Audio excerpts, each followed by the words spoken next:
നമസ്കാരം, എല്ലാവർക്കും സമയം മലയാളത്തിലേക്ക് സ്വാഗതം. ഞാൻ അജന്യ. ക്ലീനിങ് ചില സമയത്ത് ഒരുപാട് ബുദ്ധിമുട്ടും സമയനഷ്ടമൊക്കെ ഉണ്ടാക്കാറുണ്ടല്ലേ. പക്ഷെ ഈ ക്ലീനിങ് കുറച്ചുകൂടെ ഈസി ആക്കിയാലോ? എങ്ങനെയാണെന്നല്ലേ? അതിനായിട്ട് കുറച്ച് ടിപ്സ് ഉണ്ട്. ആ ടിപ്സ് എന്തൊക്കെയാണെന്ന് അറിയാനായിട്ട് വീഡിയോ കാണാം. വൃത്തികേടായിരിക്കുന്ന സ്റ്റവ് എങ്ങനെയാണ് എളുപ്പത്തിൽ ക്ലീൻ ആക്കുക എന്ന് നോക്കിയാലോ? അതിനായിട്ട് നമുക്ക് 2 സ്പൂൺ ബേക്കിംഗ് സോഡ വേണം. ഇതിലേക്ക് ഒരു അരഭാഗം നാരങ്ങയുടെ നീര് പിഴിഞ്ഞൊഴിക്കാം. അതിനുശേഷം 1 സ്പൂൺ വിനെഗർ കൂടെ ഇതിലേക്ക് ഒഴിച്ചു കൊടുക്കാം. ഇത് നന്നായി ഇളക്കി യോജിപ്പിച്ചതിന് ശേഷം ഇതിലേക്ക് ലിക്വിഡ് ആയിട്ടുള്ള സോപ്പോ അല്ലെങ്കിൽ ലിക്വിഡ് ആയിട്ടുള്ള ഡിഷ് വാഷിംഗ് ജെല്ലോ ചേർത്ത് കൊടുക്കാം. അതിനുശേഷം ഇത് നന്നായിട്ട് ഇളക്കി യോജിപ്പിച്ച് കൊടുക്കണം.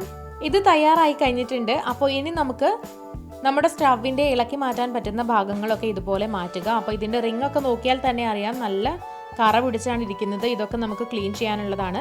അപ്പോൾ ഇനി നമ്മളിവിടെ തയ്യാറാക്കി വെച്ചിരിക്കുന്ന ഈ ലിക്വിഡ് ഇതുപോലെ ഇതിലേക്ക് ഒഴിച്ചു കൊടുക്കാം. എല്ലാ ഭാഗത്തും നന്നായിട്ട് ഇത് ഒഴിച്ചു കൊടുക്കുക. അതിനുശേഷം ഒരു സ്ക്രബ് ഉപയോഗിച്ച് ഇതിങ്ങനെ തേച്ച് കഴുകുക. അതുപോലെ തന്നെ നമുക്ക് റിങ്ങിലും ഇത് ഒഴിച്ചു കൊടുത്തതിന് ശേഷം നന്നായിട്ട് കഴുകിയെടുക്കണം. നന്നായി തേച്ച് കൊടുത്തതിന് ശേഷം ഇതൊരു 15 മിനിറ്റ് ഇങ്ങനെ തന്നെ ഇരിക്കാനായിട്ട് വിടാം. 15 മിനിറ്റിന് ശേഷം വീണ്ടും തേച്ച് കൊടുക്കാവുന്നതാണ്. അപ്പോൾ തന്നെ നമുക്ക് അതിനകത്തുള്ള കറയൊക്കെ പെട്ടെന്ന് തന്നെ പോകുന്നത് കാണാനായിട്ട് സാധിക്കും. 15 മിനിറ്റ് വെച്ചതിന് ശേഷം എല്ലാം വീണ്ടും ഇതുപോലെ കഴുകിയെടുത്താൽ മതിയാകും. അപ്പോൾ ഇതിനെ നമുക്ക് തുടച്ച് മാറ്റാം. വെള്ളം ഒഴിക്കാതെ തന്നെ തുടച്ച് മാറ്റാവുന്നതാണ്. അപ്പോൾ നമ്മൾ വേറെ ഒരു രീതിയിലുള്ള പ്രൊഡക്റ്റ് ഉപയോഗിക്കാതെ നാച്ചുറൽ ആയിട്ടുള്ള രീതിയിൽ തന്നെയാണ് ക്ലീൻ ചെയ്തിരിക്കുന്നത്. അപ്പോൾ നിങ്ങളും ഇതൊന്ന് വീട്ടിൽ പരീക്ഷിച്ച് നോക്കുക. കറയും എണ്ണമെഴുക്കും ഒക്കെ പോകും. ഇനി നമുക്ക് ഓട്ടുപാത്രങ്ങൾ എങ്ങനെയാണ് ക്ലീൻ ആക്കുക എന്ന് നോക്കാം. ഇവിടെ ഒരു നിലവിളക്ക് എടുത്തിട്ടുണ്ട്. ഇത് മുഴുവൻ ഇപ്പോൾ ക്ലാവ് പിടിച്ചിരിക്കുകയാണ്. അപ്പോൾ ഇതെങ്ങനെയാണ് ക്ലീൻ ചെയ്യുക എന്ന് നോക്കാം. അതിനായിട്ട് നമുക്ക് വേണ്ടത് ഒരു ചെറിയ കഷ്ണം വാളൻപുളിയാണ്. അപ്പോൾ ഈ പുളി നമുക്ക് ഇതിലേക്ക് ഇട്ട് കൊടുത്തതിന് ശേഷം അല്പം വെള്ളം ഒഴിച്ച് ഇത് നന്നായിട്ടൊന്ന് മിക്സ് ആക്കി എടുക്കുക. സ്റ്റവ് ഓണാക്കാതെ വേണം ഇങ്ങനെയൊക്കെ ചെയ്യാനായിട്ട്. ഇനി ഇതിലേക്ക് ആവശ്യത്തിന് വെള്ളം വീണ്ടും ഒഴിച്ചു കൊടുക്കുക. എന്നിട്ട് ഇളക്കി കൊടുക്കാം. ഇനി ഇതിലേക്ക് ഒരു കൈ നിറയെ ഉപ്പിട്ട് കൊടുക്കാം. ഇനി നമുക്ക് നിലവിളക്കിൻ്റെ ഓരോ ഭാഗങ്ങളായിട്ട് ഇതുപോലെ അഴിച്ചെടുത്തതിന് ശേഷം ഈ വെള്ളത്തിൽ മുക്കി വെക്കണം. ഇനി നമുക്ക് സ്റ്റവ് ഓണാക്കാം. അതിന് മുന്നേ ആയിട്ട് അല്പം കൂടെ വെള്ളം ഒഴിച്ച് ഇത് മുങ്ങി കിടക്കാനുള്ള പാകത്തിന് ആക്കുക. അല്പം സോഡാപ്പൊടി കൂടി ഇതിലേക്ക് ചേർത്ത് കൊടുക്കണം. നന്നായി തിളയ്ക്കാനായിട്ട് വിടുക. ഒരു അരമണിക്കൂർ ഇതിങ്ങനെ തിളപ്പിച്ചതിന് ശേഷം നമുക്ക് ഇതെടുത്ത് മാറ്റാം. ഇവിടെ എടുത്ത് മാറ്റിയിട്ടുണ്ട്. ഇതൊരു 10 മിനിറ്റ് നേരം ഇങ്ങനെ തന്നെ ഇരിക്കാനായിട്ട് വിടുക. അതിനുശേഷം നമുക്ക് ഈ വെള്ളം മറച്ച് കളയാം.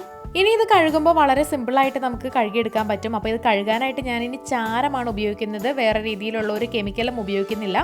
അപ്പോൾ നമ്മൾ സോപ്പോ അല്ലെങ്കിൽ ഡിഷ് വാഷിംഗ് ലിക്വിഡോ ഒന്നും ഉപയോഗിക്കുന്നില്ല. അല്ലാതെ തന്നെ ചാരം ഉപയോഗിച്ചാണ് ഇത് കഴുകുന്നത്. പെട്ടെന്ന് തന്നെ ഇതിനകത്തുള്ള ചെളിയൊക്കെ പോകും. എണ്ണമെഴുക്കും ക്ലാവും ഒക്കെ പോയി നല്ല ക്ലീൻ ആയിട്ടുണ്ട് ഇവിടെ.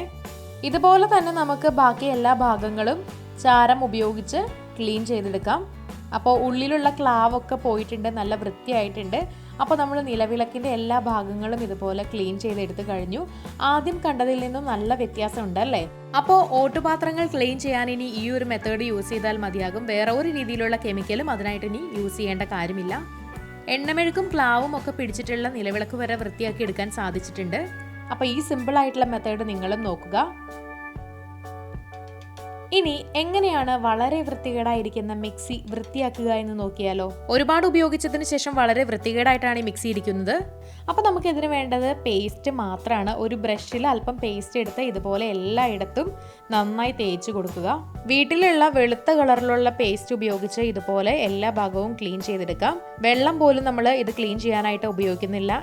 ആകെ പേസ്റ്റ് മാത്രമാണ് ഉപയോഗിക്കുന്നത്. എല്ലാ ഭാഗവും ഇതുപോലെ കഴുകാം. ഇതിൻ്റെ വയറിൻ്റെ ഭാഗമൊക്കെ കഴുകിയെടുക്കാം. അതിനുശേഷം തുടയ്ക്കാവുന്നതാണ്. ഉള്ളു ക്ലീൻ ചെയ്യാൻ ഇതുപോലെ ഒരു ഇയർബഡ്സ് യൂസ് ചെയ്താൽ മതിയാകും.